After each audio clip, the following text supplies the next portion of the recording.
Quiero que cerremos nuestros ojos, por favor, y demos gracias a Dios por este tiempo. Padre, una vez más nos acercamos delante de ti para darte gracias por esta bendición que nos das, de poder ser partícipes de esta fiesta, de esta celebración de tus hijos, Padre, que con gratitud y acciones de gracias hacen estas actividades, Señor, por todo lo que tú has hecho y por todo lo que harás en ellos.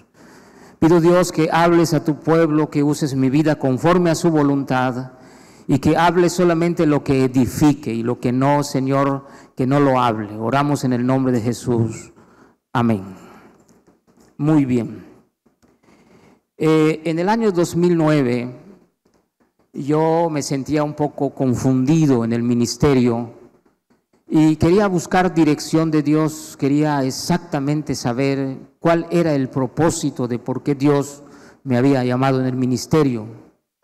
Cuando terminaron las labores, yo me acaba de jubilar como profesor de educación especial, 34 años de servicio atendiendo a niños con capacidades diferentes. Entonces yo le presenté un ayuno al Señor y estaba en el día 21. Recuerdo que era a las 5 de la tarde, estaba yo en una habitación en mi casa allá en Chetumal. En el día 21 yo estaba orando cuando yo vi en visión que una persona se acercó, entró en la habitación donde estaba yo y se acercó. Y esa persona yo lo veía y me extendió un regalo. Cuando yo veía el regalo, vi que el regalo era grande, era un regalo enorme. Entonces yo extendí mis manos y agarré ese regalo y me dijeron, ábrelo. Yo no estaba durmiendo, yo estaba orando a las 5 de la tarde y me dijeron, ábrelo. Y cuando yo empecé a abrir el regalo, cuando lo terminé de abrir, era el mapa de la ciudad de Chetumal. Y una voz me dijo, hoy te entrego la ciudad de Chetumal.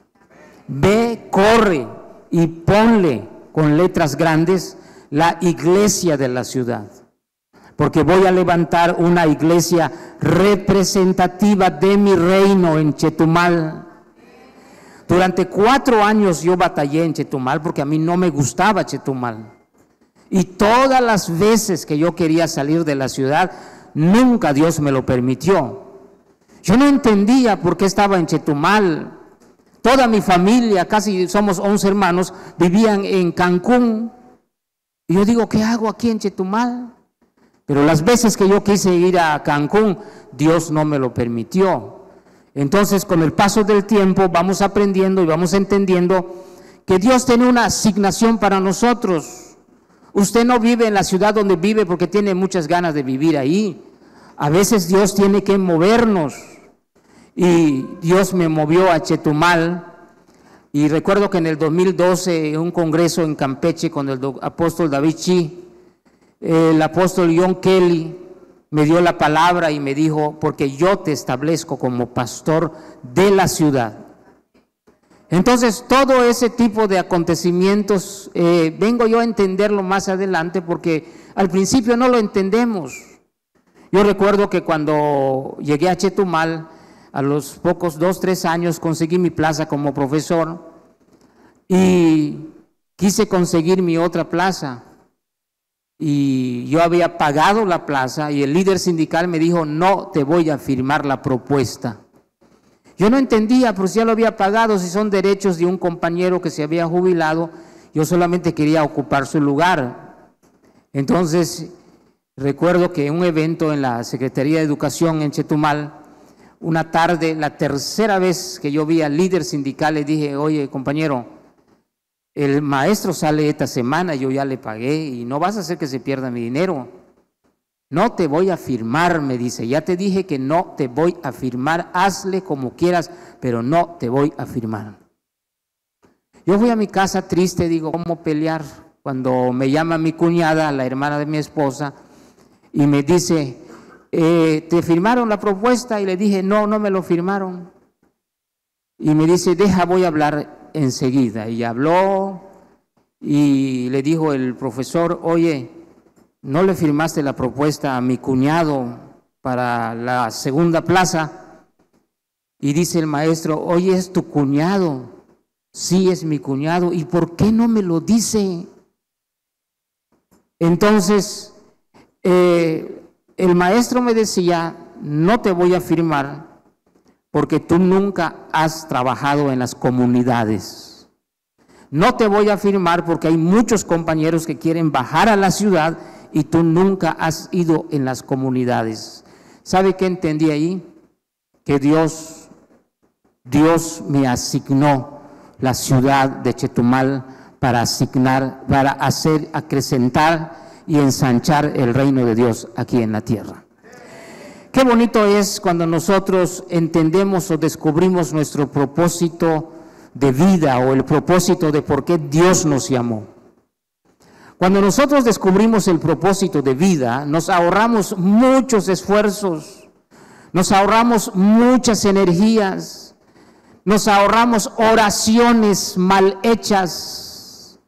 Cuando no hemos entendido el propósito de por qué estamos, de por qué Dios nos tiene o de por qué o lo que Dios quiere hacer con nosotros, pensamos muchas cosas y al final nos damos cuenta que solo estamos perdiendo el tiempo.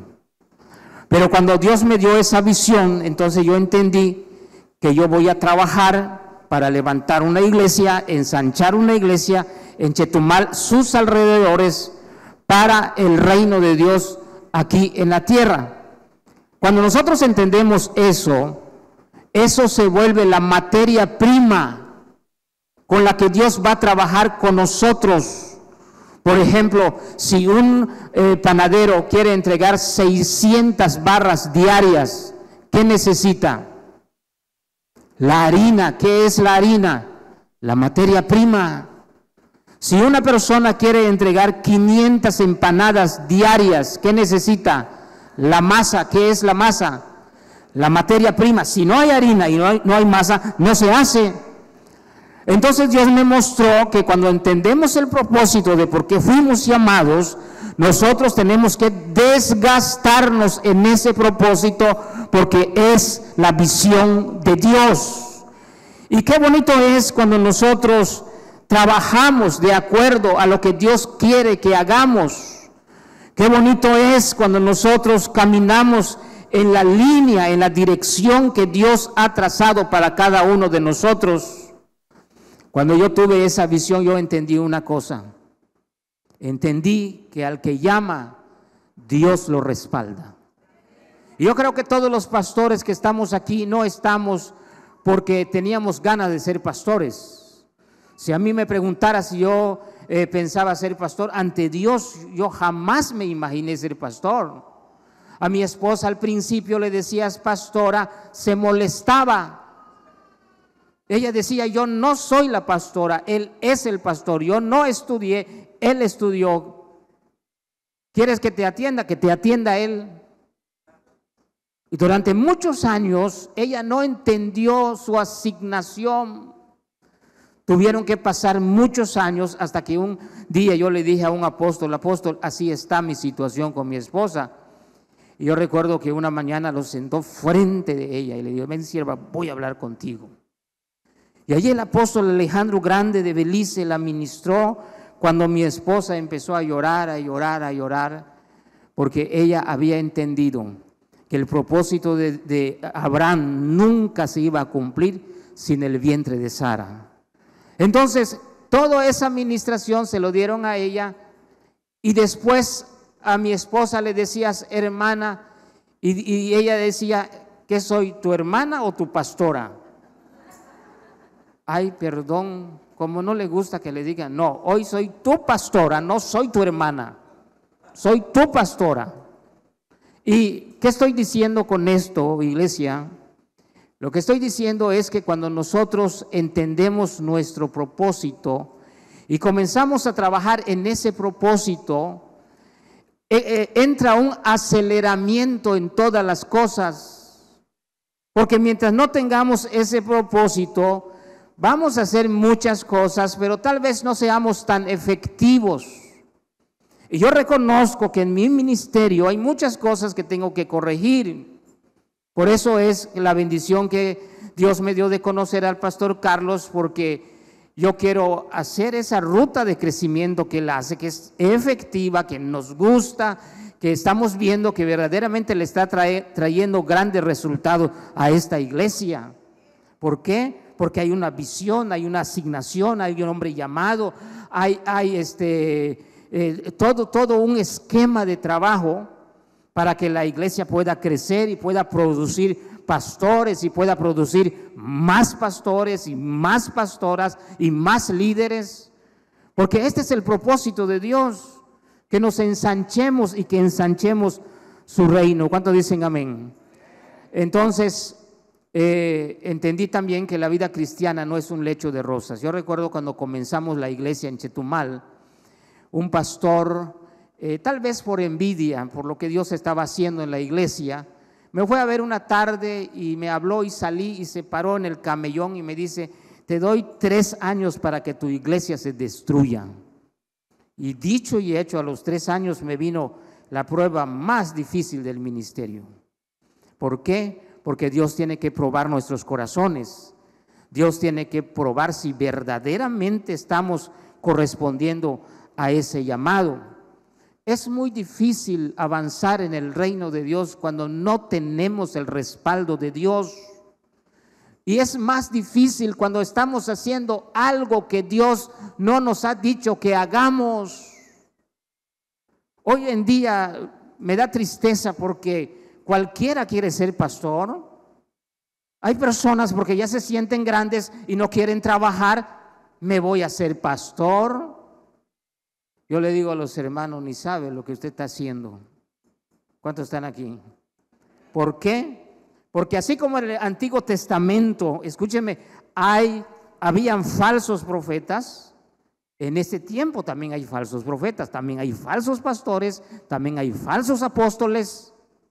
¿Cuántos están aquí?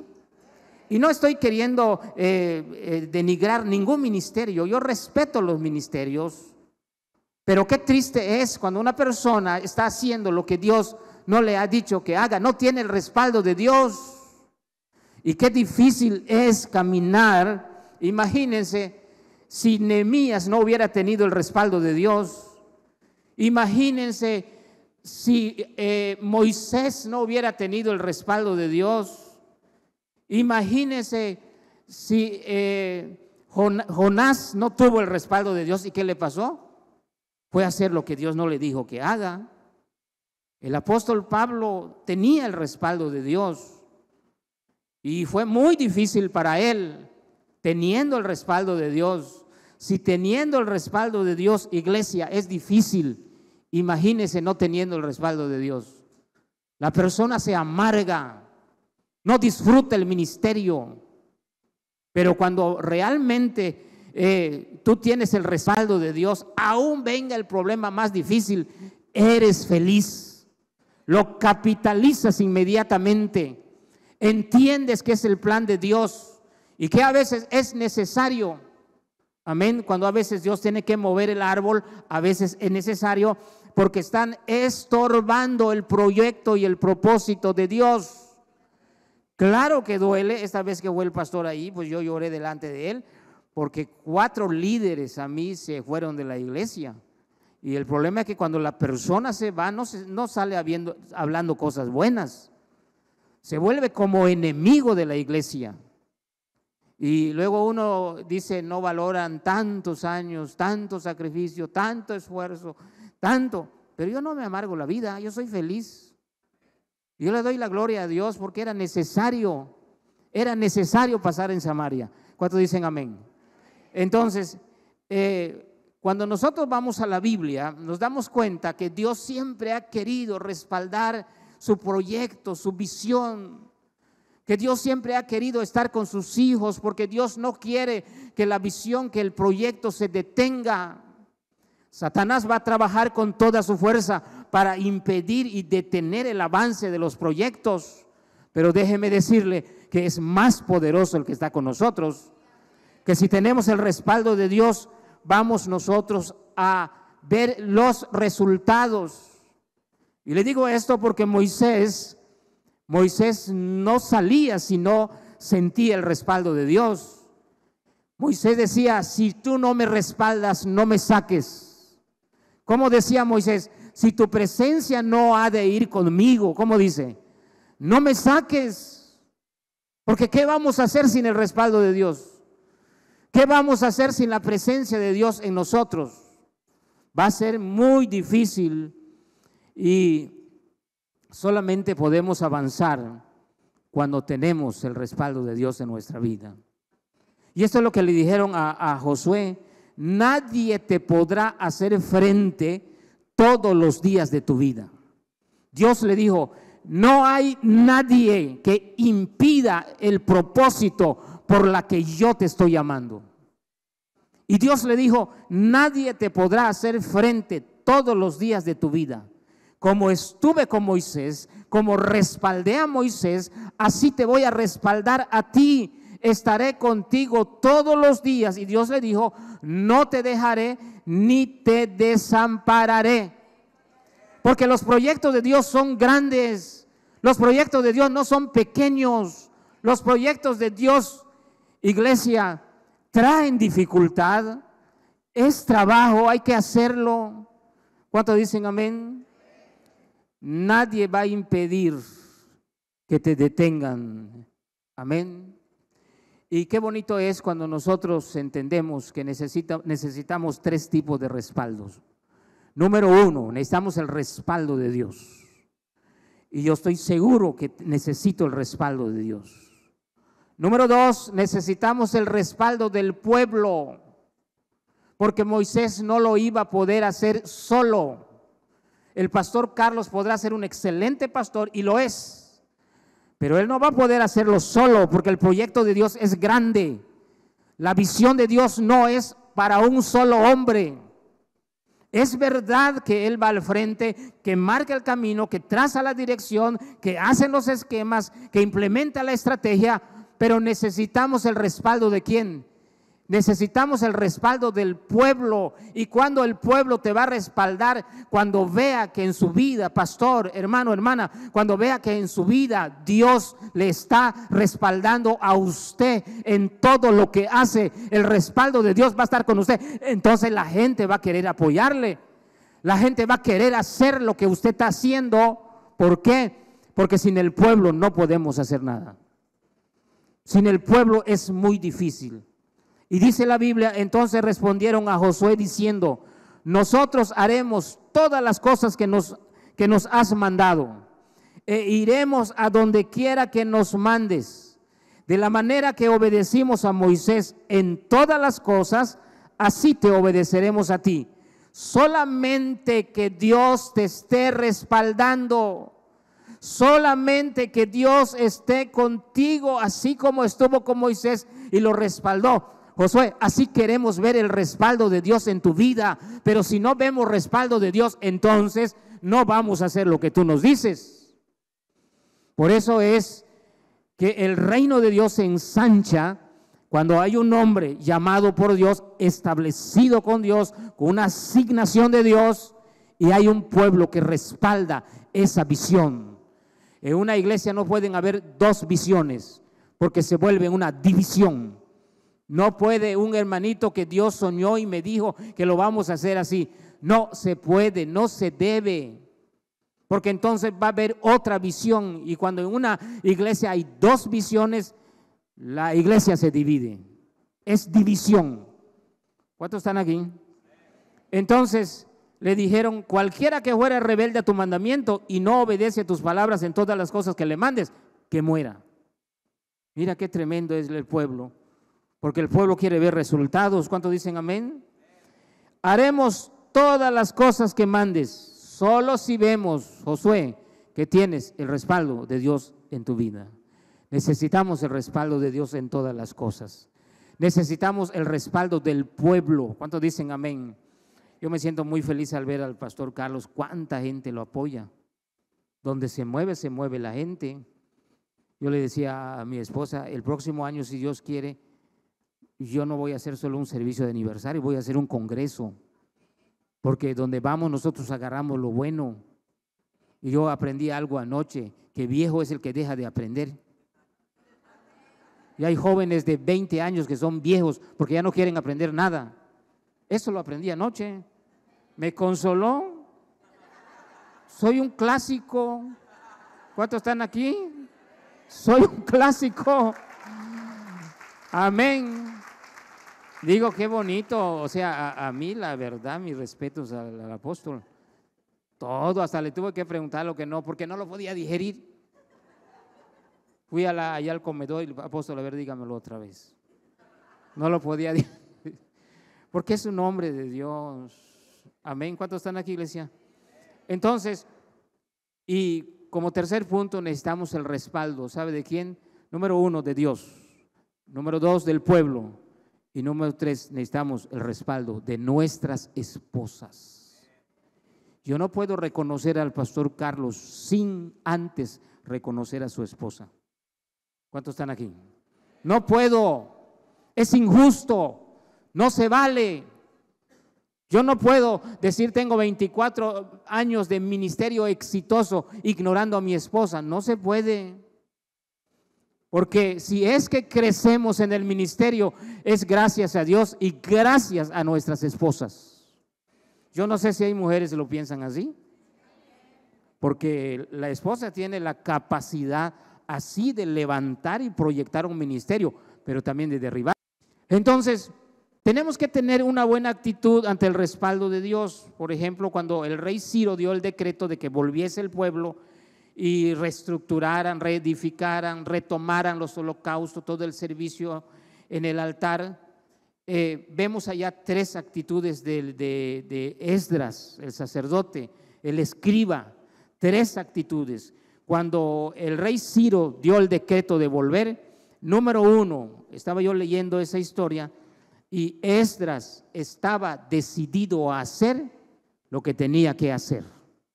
En la visión de Dios tenemos que tener decisión. ¿Cuántos dicen amén? Él quería estudiar la ley de Moisés, quería analizarla, quería profundizarla, quería hacer lo que le corresponde hacer. Por eso es que me gusta esta actitud, porque tenemos que tener decisión. Si no tomamos decisión, no vamos a avanzar. La visión ya está, el propósito ya está. ¿Qué tenemos que hacer? Tomar la decisión de iniciarla, de avanzar. Si hay que corregir, muchas veces en el camino corregimos, pero no nos podemos detener. ¿Cuántos dicen amén, iglesia? Cuando llegamos a Chetumal, cuando iniciamos la iglesia Ministerio Dios Fuerte, Dios sabe que no teníamos ninguna propiedad. Y yo recuerdo que el presidente municipal, Eduardo Espinosa Abushabki, me iba a entregar un área verde de 40 por 40. Y yo recuerdo que me pidieron el plano, todo el dibujo de la proyección en plano, y se lo llevé y me dieron fecha de entrega. Cuando ya estaban a punto de entregarlo, yo recuerdo que mi esposa me dijo, no lo agarres. Discutimos, me molesté, le digo, 4 años estoy peleando ese terreno y me vienes a decir que no lo agarres. Y me dice, no lo agarres. ¿Y qué creen que hice? Pues no lo agarré. ¿No que la esposa es la voz de Dios? No lo agarré. Al otro pastor le dieron un terreno del área verde, al poco tiempo se lo quitó el siguiente presidente que entró. Yo recuerdo que mi esposa me dijo, ve en la avenida, y conseguimos 3 lotes comerciales, luego a la vuelta 2 lotes comerciales, y a los pocos años conseguimos del estacionamiento 2 lotes comerciales, 7 lotes comerciales. ¿Cuántos están aquí, iglesia? ¿Por qué? Porque yo le hice caso a ella. Ahora, imagínense estando en una zona habitacional con toda la música, así como hacemos los retiros, los encuentros, los recibimientos. Imagínense cuántas piedras nos van a tirar. Entonces ella me decía, estás en zona habitacional, no lo agarres, hay mucha gente alrededor. Y gracias a Dios que no lo agarré. Ahorita usted ve a Chetumal y estamos, no lo digo para la gloria del Señor, estamos en una de las arterias principales de la ciudad. Y gracias a Dios nos ha bendecido, nos ha prosperado, porque tomamos decisión. ¿Cuántos dicen amén? Y no solamente Esdras tomó decisión, sino que involucró al pueblo. Se comprometió a enseñarle al pueblo lo que Dios quiere que hagamos. Y una de las funciones principales del pastor, del siervo, del ministro, del líder, es involucrar al pueblo. Ahí en Chetumal yo involucro al pueblo. Yo le digo, no avanzo si ustedes no avanzan conmigo. Recuerdo cuando el apóstol Botello iba a construir su campamento y me hizo una llamada y me dijo, quiero que vayas a lo que voy a hacer. Y fuimos allá al monte, le habían regalado como 7 hectáreas. Y recuerdo que el apóstol Botello hizo un altar de piedra y dijo, necesito 100 hombres que crean en la visión de Dios, vamos a hacer un campamento. Necesito 100 hombres que siembren 4,000 pesos, 1,000 mensual por 4 meses. Necesito juntar hoy 400,000 en la primera etapa. Yo recuerdo que estaba allá arrinconado de un árbol, ahí estoy escuchando todo lo que el apóstol dice. Y cuando yo termine la oración, si usted cree que este proyecto es de Dios, corra al altar. Hizo un altar de piedra así muy bonito, grande. Y cuando estaba orando, una voz me habló y me dijo, siembra en proyectos grandes y verás proyectos grandes. Cuando el apóstol Botello dijo, es tiempo de pasar, el profeta Harmon White fue el primero y el segundo fue Marco Rosado. Yo creí en el proyecto de Dios. Y mira, yo tenía 3,500 pesos en la bolsa.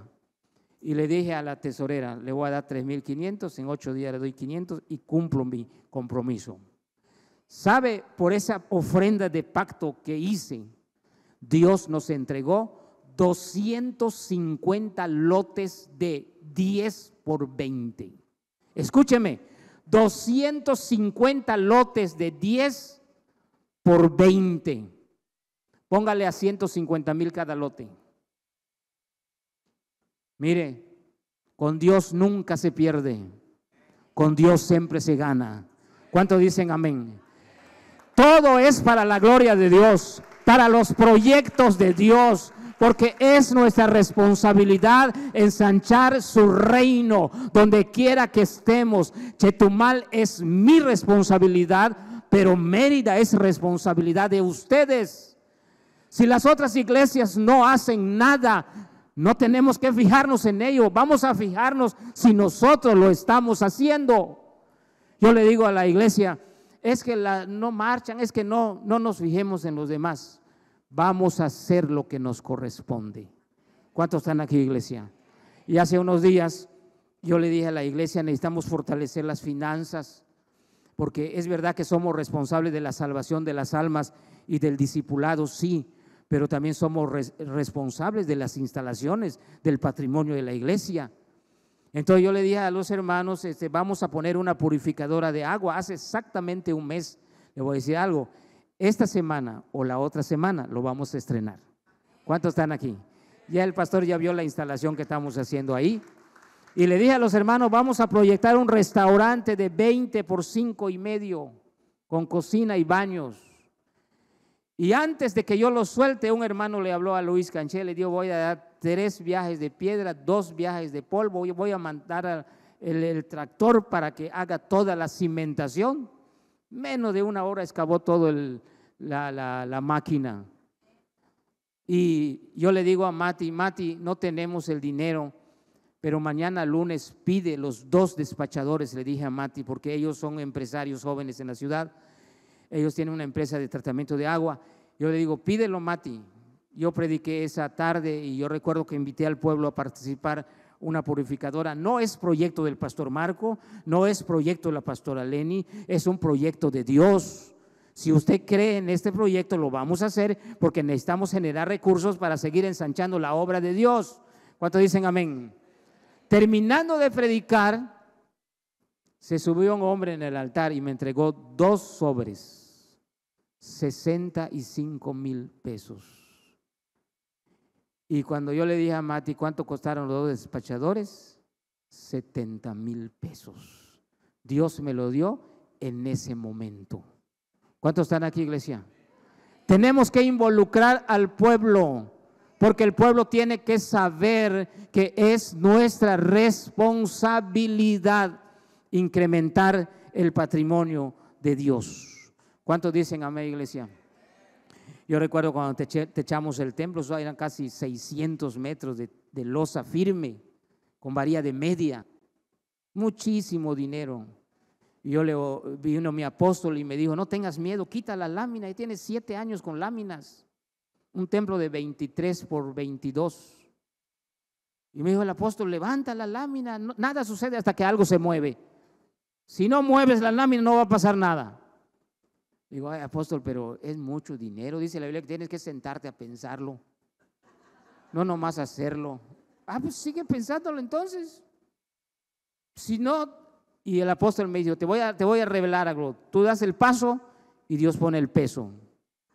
En ese tiempo que estábamos techando mucho dinero, iglesia, recuerdo que un hermano unos meses antes me llevó una carta y me dijo, pastor, ore por esto, para orar por la venta de unas hectáreas en Calderitas.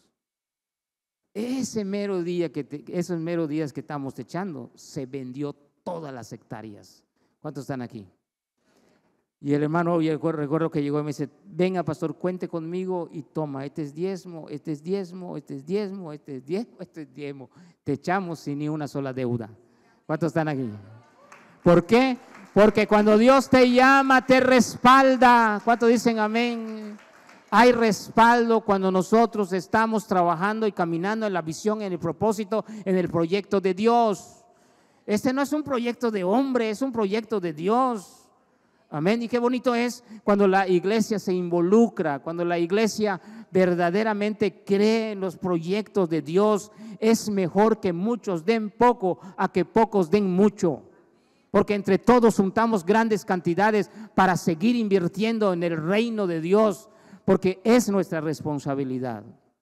Póngase de pie en esta tarde, por favor. Vamos a orar. Padre, una vez más te damos gracias por esta bendición que me das de estar con tus siervos, Padre. Bendigo esta casa pastoral, casa apostólica, Padre. Bendigo a sus pastores, a su esposa, a sus hijos, a todos los pastores que reconocen su autoridad y su cobertura. Los bendigo, Dios, y pido, Señor, que los ayudes también en todas las cosas. Yo sé que tú estás aquí, que estás obrando, Padre.